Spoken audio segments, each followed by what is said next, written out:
Bonjour à tous et bienvenue à ce programme de 15 minutes de grâce et de vérité. Sans plus tarder, nous allons louer le Seigneur, être à ses pieds avant de pouvoir entendre la parole de Dieu.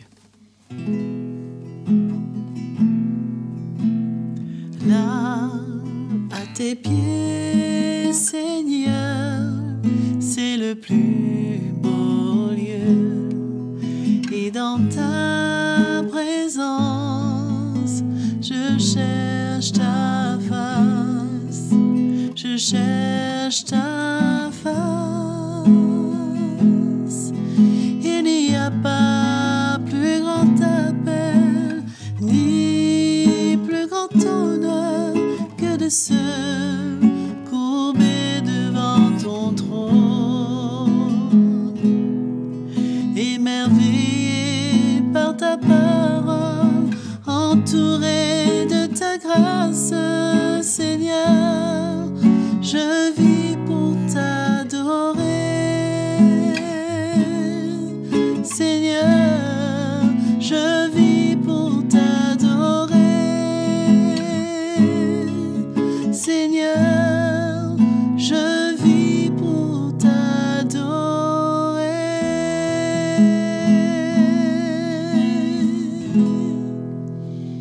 Amen. Nous allons maintenant entendre la parole de Dieu. Bienvenue à cette nouvelle session de 15 minutes de grâce et de vérité. Nous avons loué le Seigneur et c'est vraiment un privilège pour nous de le louer de tout notre cœur. Et nous le louons pour sa parole, parce que sa parole, pour nous, est plus importante que tout.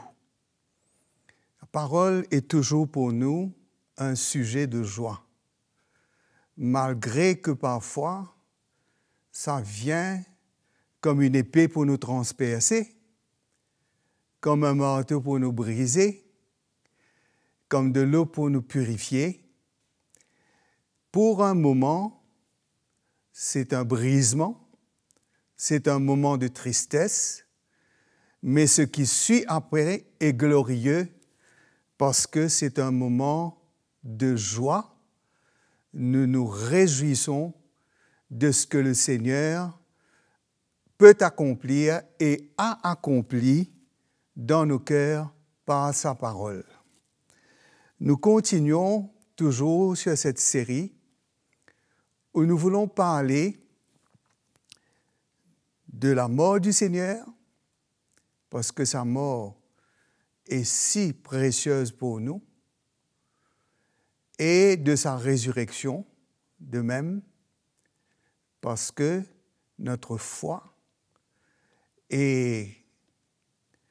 a trouvé naissance, notre foi a commencé. Jésus est le commencement de notre foi et il est la fin de notre foi. Ce qui fait que la foi commence par le Seigneur Jésus. Il est le chef de notre foi. Il est le chef et le consommateur de notre foi. Ce qui veut dire que quand la foi est venue dans notre cœur, maintenant la foi doit être perfectionnée. Qui veut dire la foi doit trouver sa maturité. Nous devons grandir dans la foi. Nous ne pouvons pas rester des bébés dans la foi. Nous avons besoin de grandir dans la foi, malgré que nous allons garder un cœur d'enfant, une foi simple, mais une foi entière dans le Seigneur. Mais notre foi doit croître, notre foi doit s'affermir. Nous devons avoir de plus en plus une plus grande assurance dans le Seigneur. Nous avons vu comment, juste après sa mort, comment le Seigneur a, pendant 40 jours, a été avec ses disciples. il a été avec eux. C'était un moment intense, c'était un moment intime, c'était un moment où la parole de Dieu nous dit qu'il les a rassurés, qu'il leur a donné des preuves de sa résurrection, que c'était bien lui, qu'il est bien ressuscité, qu'il est bien vivant et qu'il a vraiment triomphé de la mort, du péché, et il est ressuscité glorieux. C'est un Seigneur glorieux qui leur est apparu et avec un cœur plein d'amour, avec un cœur pour les rassurer, pour les emmener à la foi, pour qu'ils croient. Et pour qu'ils croient de tout leur cœur et pour qu'ils croient une fois pour toutes. Qu'ils croient et que ce soit un fondement dans leur cœur et qu'il n'y ait pas de doute, qu'il n'y ait pas d'incrédulité. Nous voyons que à chaque personne que le Seigneur est apparu, premièrement à Marie de Magdala, comment sa tristesse s'est transformée en joie.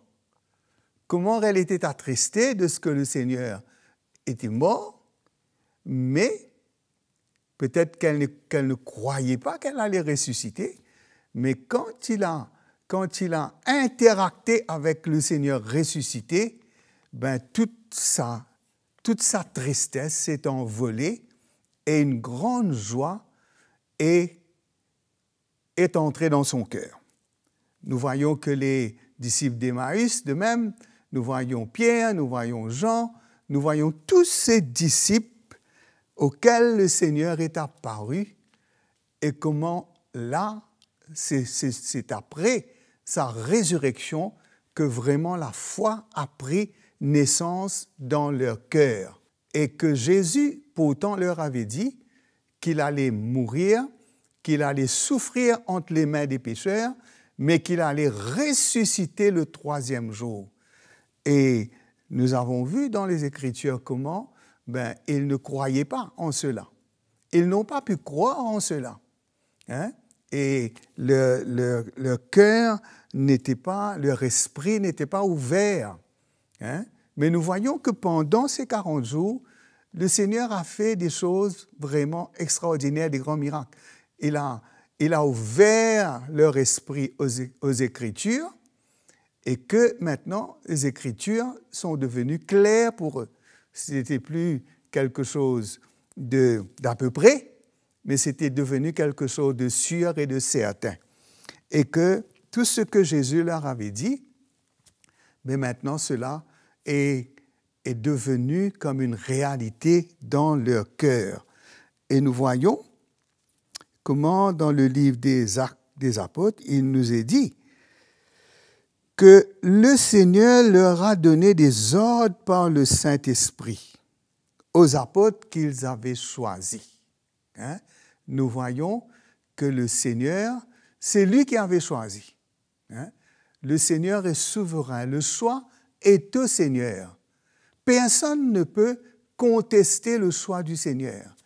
Et le choix du Seigneur, quand Dieu choisit, quand Jésus a dit « Je vous ai choisi », il a dit « Je vous ai établi et je vous ai envoyé pour que vous allez et que vous portez du fruit. » Nous voyons comment le Seigneur leur a parlé des choses concernant le royaume de Dieu.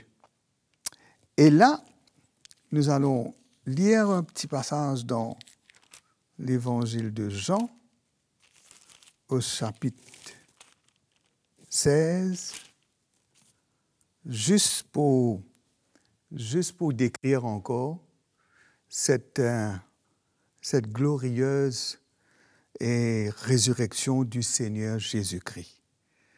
Qu'est-ce que cela a fait? Au chapitre 16, au verset 20. En vérité, je vous le dis, vous pleurerez et vous vous lamenterez et le monde se réjouira. Vous serez dans la tristesse, mais votre tristesse se changera en joie. La femme, lorsqu'elle enfante, éprouve de la tristesse parce que son heure est venue. Mais lorsqu'elle a donné le jour à l'enfant, elle ne se souvient plus de la souffrance à cause de la joie de ce qu'un homme est né dans le monde. Vous donc aussi, vous êtes maintenant dans la tristesse, mais vous vous réjouirez et votre cœur se réjouira et nul ne vous ravira votre joie. Hein? Quel réconfort et quelle assurance que le Seigneur leur a donné. Hein? Il leur a dit, ben voilà, vous serez dans la tristesse. Vous vous lamenterez, vous pleurerez. Parce que quand le Seigneur est mort, comme si tout leur monde s'est écroulé. Tout leur espoir était fini. Parce qu'ils avaient tout mis dans le Seigneur. Ils avaient cru. Ils avaient mis toute leur foi et ils croyaient que Jésus allait rétablir le royaume d'Israël. Mais ils n'ont pas compris le sens spirituel, vraiment ce que Jésus allait accomplir par sa mort et par sa résurrection. Et là, le Seigneur leur a dit, il faut passer par là, hein? Il faut passer par là, par la tristesse, et pendant que vous serez tristes, le monde se réjouira, mais votre tristesse se changera en joie.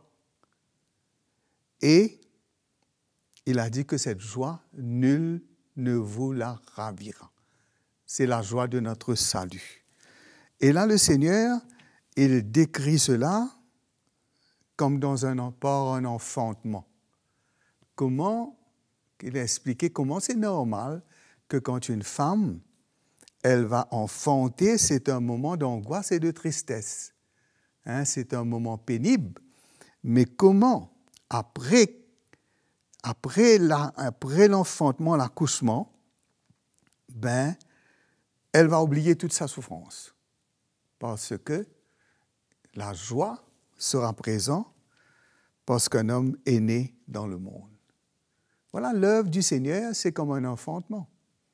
Quand Dieu travaille nos vies, quand Dieu nous brise, quand nous sommes éprouvés, et c'est un moment de tristesse, c'est un moment où nous passons par la mort, mais le passage par la mort va nous emmener, va découler sur la résurrection. Alors, quelle joie que nous avons, que le Seigneur nous a ressuscités et nous a fait asseoir ensemble dans les lieux célestes avec lui. Que le Seigneur vous bénisse et à la prochaine fois. Voilà, nous arrivons à la fin de notre émission 15 minutes de grâce et de vérité. Nous avons pu vraiment entendre l'Évangile. Je vous invite à vous abonner à notre chaîne YouTube CTMI et à activer la petite clochette pour recevoir toutes les notifications. Et si vous avez des questions, des témoignages à nous faire parvenir, envoyez-les sur l'adresse qui est affichée à l'écran. À très bientôt.